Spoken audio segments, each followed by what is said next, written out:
नमस्कार साथियों, welcome to Bansal academy. और आज हमारे साथ अमन हैं जिन्होंने अभी रिसेंटली सीएसए या नेट जेआरएफ क्वालिफाई किया है। ये बंसल अकेडमी की स्टूडेंट थे और आज इनसे बात करने का हमारा पर्पस है कि इन्होंने अपनी कोचिंग स्टार्ट करने से पहले से लेकर की जो जर्नी है वो, प्लस कोचिंग स्टार्ट करने तक, उसके बाद रिजल्ट, और उसके बाद अगर ये हमें बता पाएँ कि आगे ये क्या करना चाहते हैं तो वो सारी हम बातें जान सकेंगे। बेसिकली ये एक्सपीरियंस सिर्फ हम इसलिए शेयर कर रहे हैं कि ताकि आने वाले बच्चे जो इस वीडियो को देख रहे हैं, हम इस वीडियो के माध्यम से उनको ये बता सकें कि एक्चुअल में क्या डिफ़िकल्टीज़ रहती हैं और क्या रास्ता होता है, और कैसी-कैसी सिचुएशंस पे क्या-क्या चूज़ करना होता है जब बच्चे प्रिपरेशन करते हैं। तो नो डाउट काफ़ी लोग ऐसे हैं जो तैयारी करने का फ़ैसला एकदम ले लेते हैं और तैयारी स्टार्ट भी करते हैं, लेकिन हर बच्चे को सक्सेस जो है, वो बड़ी मेहनत के बाद मिलती है। अब ये जो सक्सेस है, अब इनको कैसे मिली है, अब हम जानेंगे अमन से। तो अमन, कांग्रेचुलेशंस फर्स्ट और जेआरएफ क्वालिफ़ाई करने के लिए। तो थैंक यू सर। मैं ये जानना चाहूँगा कि पहले आप ये बताएँ कि दिमाग में कैसे ख़्याल आया कि आपको नेट की तैयारी करनी है? First of all thank you sir. Sir जब मैं एमएससी में थी, एमएससी के टाइम पे मेरे को इतना था कि हाँ, मैंने एमएससी करनी है, उसके बाद जैसे जो सिंपली लोग सोचते हैं कि हाँ, बीएड कर लेंगे, टीचिंग में चले आप जाएँगे, बेसिकली तब कहाँ तक से हो इतना पहले ही था। ये बताएँ मुझे थोड़ा? सर मैं हिसार हरियाणा से हूँ, Hisar district basically proper Hisar से नहीं, मेरा एक गाँव है, गाँव डाया गाँव जो है हिसार में, वहाँ से हूँ सर मैं प्रॉपर विलेज से। और जो मेरे गाँव की अगर मैं सिचुएशन से ही देखूँ तो मेरे गाँव में अभी तक मैं फर्स्ट स्टूडेंट ऐसी रही हूँ जिसने फिजिक्स से एमएससी की है और उसके बाद जिसका फर्स्ट अटेम्प्ट में नेट जेआरएफ क्वालिफाई हुआ है sir. Thank you sir. Okay, आगे बताएँ थोड़ा-सा। हाँ जी सर, जब मैं एमएससी में थी तो मैंने सोचा था कि एमएससी के बाद जस्ट बीएड करनी है, बस मेरे को सिंपली एग्ज़ाम्स अगर कोई हो रहा है एचटेट या फिर वो दे के मैं क्लियर करके कोई टीचिंग लाइन में जाना चाहती हूँ। बट उसके बाद जब मैंने सोचा, वैसे जब मैं 11th क्लास में थी तब से मेरा ये सपना था कि मेरे नाम के आगे डॉक्टर लगना चाहिए। उस टाइम पे सिर्फ़ मेरे को इतना ही पता था कि जब मैं डॉक्टर कैसे लगता है कि अगर हम 12th के बाद मेडिकल लेंगे तो डॉक्टर बन जाएँगे तो लगेगा डॉक्टर। लेकिन जब मैं एमएससी में आई तब मेरे को ऐसा पता चला कि हाँ, अगर हम पीएचडी भी कर रहे हैं तो भी हमारे नाम के आगे डॉक्टर लगता है। बेसिकली बस नाम के आगे डॉक्टर चाहिए था, वैसे मेरे को डॉक्टर नहीं बनना था।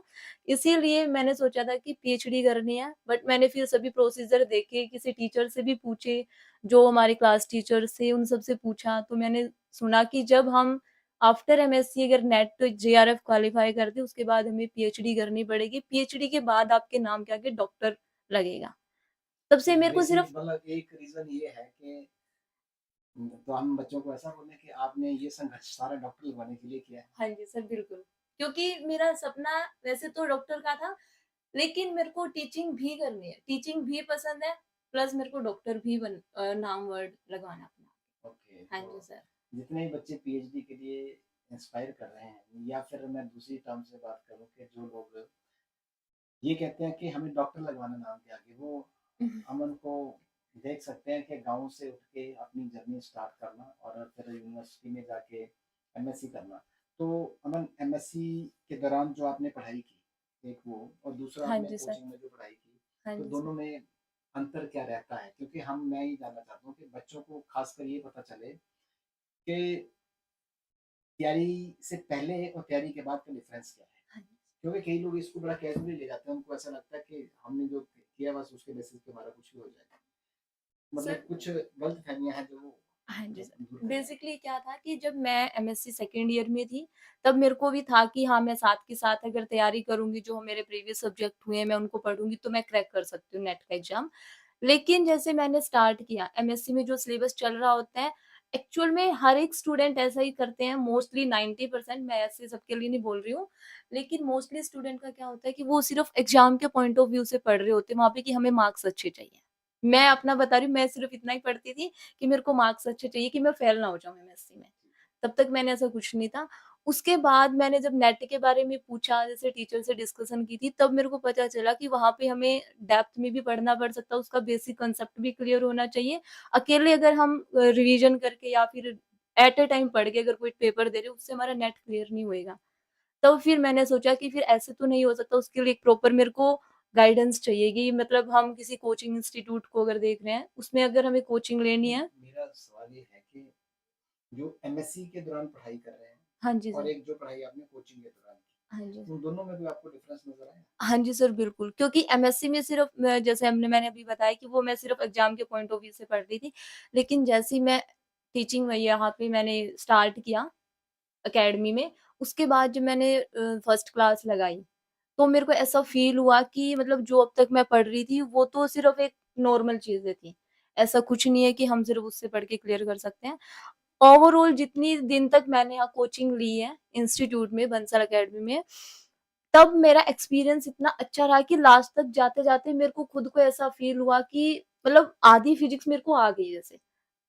ऐसा मेरे को खुद को फ़ील हुआ कि अगर हमारा कोई भी एग्ज़ाम हो रहा है नेट का, गेट का, जस्ट का, टिपर का मीन्स जो भी एग्ज़ाम्स होते हैं, कि वो मैं क्लियर कर सकती हूँ। क्योंकि जो हमारे टीचर्स थे इतने ज़्यादा सपोर्टिव थे वो, उन्होंने कभी भी किसी भी पॉइंट पे हमें डिमोटिवेट करने की तो कोशिश ही नहीं की। अगर होता है कई कई बार कि हम कोई क्वेश्चन कर रहे हैं जैसे, टीचर्स ने हमें कोई कॉन्सेप्ट समझाया उसके बेस पे जो प्रैक्टिस क्वेश्चन मिलते हैं, वो जब हम करते हैं तो कई बार ऐसी प्रॉब्लम्स आती है कि हम जो कर रहे हैं वो नहीं हो रहा होता है। फिर अपने माइंड में एक नेगेटिविटी आती है कि मतलब अभी हमने ये पढ़ा था, क्वेश्चंस तो हो ही नहीं रहे हैं, तो पेपर में जाके हम क्या करेंगे? ऐसा मेरे साथ ऑन द स्पॉट भी ये चीज़ हुई है कि जब पेपर था उससे 10 डेज़ पहले कि मैं जब कोई क्वेश्चन कर रही हूँ तो मेरे माइंड में यही चीज़ आ रही थी कि ये क्वेश्चन मैंने इतने दिन से मैं इस कॉन्सेप्ट को पढ़ रही हूँ, लेकिन वो हो क्यों नहीं रहा है। फिर मैंने 2-3 दिन बीच में क्वेश्चन्स नहीं किए। बेसिकली कि मैंने क्वेश्चंस को छोड़ के पहले कॉन्सेप्ट्स को दोबारा-दोबारा रिवाइज़ करना स्टार्ट किया। जैसे ही 2-3 दिन के बाद फिर मैंने क्वेश्चंस करने स्टार्ट किए, फिर धीरे-धीरे क्वेश्चंस हो रहे थे। ऐसे ही जब पेपर था उसके 4-5 दिन पहले या 6 दिन पहले मैंने क्वेश्चन करने छोड़ दिए थे, सिर्फ़ और सिर्फ़ जो रिविज़न्स मैंने करनी थी, जो मैंने पढ़ा था, वो सब कुछ मैंने रिवाइज़ किया था, ताकि जब मैं पेपर में बैठूँ तो मेरा माइंडसेट ऐसा होना चाहिए कि हाँ, ये क्वेश्चंस मैंने इस तरीके से करना है, इसमें ये कॉन्सेप्ट लगना है। आपको जितने 9 सब्जेक्ट्स आपके फिज़िक्स में हैं, हाँ जी सर। तो जब आपने कोचिंग नहीं ली थी, तो उससे पहले आपको उन 9 सब्जेक्ट्स के बारे में क्या राय थी कि यार ऐसा कि ये वाला टफ है, ये वाला मुश्किल है, हाँ ये वाला जी। ऐसा है। तो कैसा सर क्या मेरा बोले उसके बाद? बेसिकली मैथमेटिक्स जो पोर्शन था, वो तो मेरा स्टार्टिंग से ही अच्छा था, कि उसमें मेरे को इंटरेस्ट था। एक था मेरा इलेक्ट्रॉनिक्स में इंटरेस्ट था, लेकिन मेरे को ईडी नहीं इलेक्ट्रोडायनामिक्स जो है ईडी नहीं आती थी मेरे को। क्लासिकल थोड़ी बहुत आती थी, बट इतना नहीं था कि मैं कोई एग्ज़ाम क्लियर कर सकती हूँ। उसके अलावा जो हमारी क्वांटम है, क्वांटम में वैसे मेरी जो मास्टर्स हुई है वो कोरोना के टाइम पे हुई है, तो जो सिलेबस के अकॉर्डिंग होता था कि हाफ-हाफ सिलेबस होता था, तो उसके अकॉर्डिंग भी मैं कोई क्रैक नहीं कर सकती थी एग्ज़ाम। तो जो बेसिकली वो चीज़ें वहाँ नहीं हुई थी, वो सारी चीज़ें जब मैंने यहाँ पे सीखी, इतने ईज़ी वे से जो टीचर्स ने मेरे को सिखाया है कि जिससे मेरा कॉन्फिडेंस इतना बढ़ा है कि हाँ, मैं नेट गेट क्लियर कर सकती हूँ, जेआरएफ भी क्लियर कर सकती हूँ। पेपर कैसा आपका बेसिकली बताएँगे बच्चों को? हाँ जी सर। पेपर अगर हम तैयारी करके कोई भी एग्ज़ाम दे रहे हैं, नेट का हो या गेट का हो या नेट जेआरएफ तो जैसे जेस्ट का, अगर हम फुल तैयारी के साथ भी कोई पेपर दे रहे हैं, तो होता है कि ऐसा नहीं है कि बिल्कुल ही ईज़ी एग्ज़ाम आ रहा है। होता है मॉडरेट टू डिफिकल्ट लेवल का ही होता है, बट सम टाइम ये होता है कि ईज़ी टू मॉडरेट भी आता है। लेकिन हम उनको देख के ये नहीं कह सकते कि अगर मॉडरेट टू टफ आ रहा है एग्ज़ाम, तो वो क्लियर नहीं हो सकता है। निकाल दे इसको, कोई बात नहीं, हो जाएगी। बताइए। तो हम ये नहीं कह सकते कि अगर मॉडरेट टू टफेस्ट लेवल का कोई एग्ज़ाम है, तो वो क्लियर नहीं होगा क्योंकि उसमें ये होता है कि कुछ क्वेश्चन्स ऐसे होते हैं जो मॉडरेट में बोल देते हैं हम, लेकिन वो ईज़ी भी होते हैं। और तो जो डिफिकल्ट है वो हम वैसे भी क्वेश्चन्स जो आते हैं जैसे 75 क्वेश्चन्स आते हैं हमारे नेट के पेपर में फिजिक्स में, उसमें 55 हमें अटेम्प्ट करने होते हैं। 55 तो कोई स्टूडेंट नहीं करता। ऑलमोस्ट अगर हम 35-40 तक भी कोई क्वेश्चन्स अटेम्प्ट कर रहे हैं, 35 तक भी, तो भी हमारा जेआरएफ क्लियर हो सकता है और इस बार मैंने 36 ही क्वेश्चन्स अटेम्प्ट किए थे। मतलब पेपर मैनेज करना भी एक हाँ कला जी है। सर, बिल्कुल ओके। सर। तो जब आपने तैयारी स्टार्ट की तो तैयारी के दौरान हाँ जी सर। जब क्लासेस लग जाती हैं, उसके बाद पर्सनली क्या-क्या डिफ़िकल्टीज़ आपको फेस करनी थी? जैसे आपको कांसेप्ट टीचर ने करा दिया है, उसको इम्प्लीमेंट करने में कहीं डिफ़िकल्टी आती थी कोई क्या? सर वो जैसे बेसिकली मेरा 90% जो कांसेप्ट था वो क्लियर हो जाता था। कोई-कोई जो कांसेप्ट होते हैं कि वो हमारे एक बार पढ़ने से समझ नहीं आते, तो उसके लिए हमें 2-3 बार उसको समझना पड़ता है। अगर फिर भी समझ नहीं आ रहा तो मैंने टीचर से भी पूछा है क्योंकि बेसिकली मेरा ईडी जो है वो बहुत वीक था। हाँ जी सर, इलेक्ट्रोडायनामिक्स पार्ट वीक था। दूसरा मेरा सवाल ये है कि जब डिफ़िकल्टी क्वेश्चंस सॉल्व करने में आती थी, हाँ जी सर। तो आपने किस चीज़ का सपोर्ट लिया वहाँ पे? सर जब मेरे को क्वेश्चन सोल्व करने में जब डिफ़िकल्टी आती थी, टीचर्स ने भी मेरे को यही कहा था कि एकदम से हमें ये नहीं सोचना कि ये क्वेश्चन मेरे से नहीं हो रहा तो मतलब मैं कुछ कर नहीं सकती, आगे मेरे से एग्ज़ाम नहीं होएगा।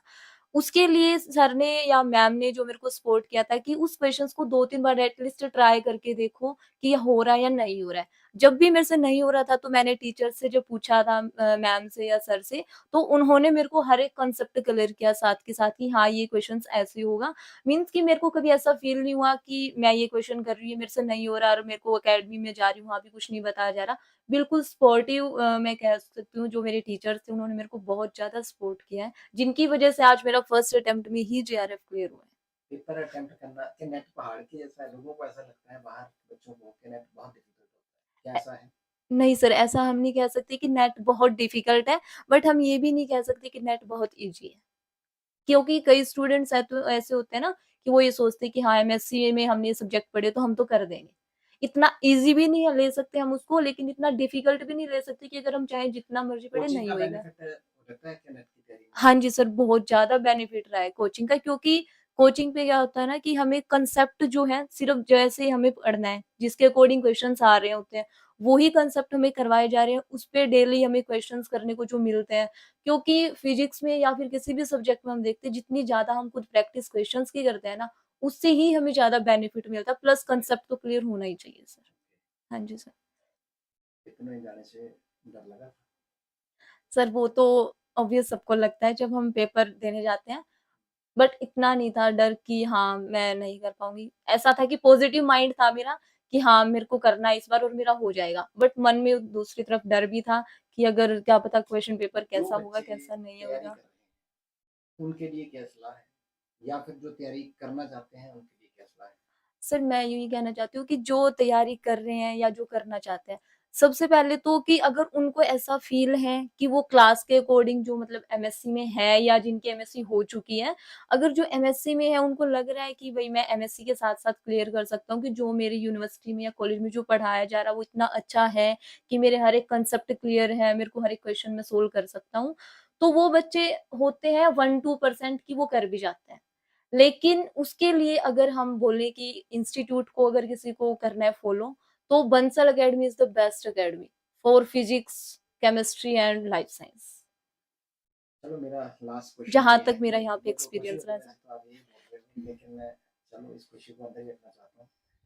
मैं ये चाहता हूँ कि बच्चों के लिए एक मैसेज आप ऐसा दो, जो बच्चे तैयारी करना चाहते हाँ हैं, जी सर। एकेडमी को मतलब बारे में नहीं हाँ बात कर जी, रहा हाँ हूँ, जी सर। कि वो तैयारी कैसे करें? सम अप कर दो आप ना कि बच्चे को कहाँ कौन-सी बुक्स कैसे करना चाहिए, फिज़िक्स वाले बच्चों के लिए खासकर, हाँ जी कि सर। बुक्स कौन-कौन सी पढ़नी चाहिए और न्यूमेरिकल अप्रोच उनकी कैसी रहनी चाहिए, उनका मैथमेटिक्स कैसा होना चाहिए? सर जो बेसिकली जो बुक्स की अगर हम बात करते हैं, बुक्स कोई अलग से नहीं है जो हम एमएससी में पढ़ते आ रहे हैं, जो भी सब्जेक्ट की जिस भी यूनिवर्सिटी में लगवाई जा रही है, वो स्टैंडर्ड बुक्स जो होती हैं, उनसे ही प्रिपेयर कर सकते हैं कांसेप्ट। जैसे क्योंकि नंबर जो 1 क्वेश्चंस 1 है, जो स्टैंडर्ड बुक से जो क्वेश्चंस आते हैं, कई बार होता है कि वो क्वेश्चंस एज़ इट इज़ हमें पेपर में देखने को मिल जाते हैं। जो भी स्टैंडर्ड बुक के क्वेश्चंस होते हैं, वो हमें पेपर कुछ में देखने को मिल एग्ज़ाम्पल जाते हैं। स्टैंडर्ड बुक्स के जैसे? जैसे सर मैथमेटिक्स का वैसे अगर हम बात करें आफ्कन वेबर की बुक आती है, बट जो क्वेश्चंस है वो एक एचके दास आते हैं डॉक्टर रमा वर्मा की। उससे जो बुक के क्वेश्चंस है ना अगर हम वो प्रैक्टिस कर रहे हैं ना तो इट मीन्स अपना फुल सिलेबस हम बोल सकते हैं कि मैथमेटिक्स का कवर हो सकता है विद प्रैक्टिस क्वेश्चन। हाँ जी सर। और न्यूमेरिकल अप्रोच कैसी रहती है बच्चों की? कैसी रैंक होनी चाहिए? न्यूमेरिकल अप्रोच तो सर जैसे हम लोग कांसेप्ट जो पढ़ा है उसके अकॉर्डिंग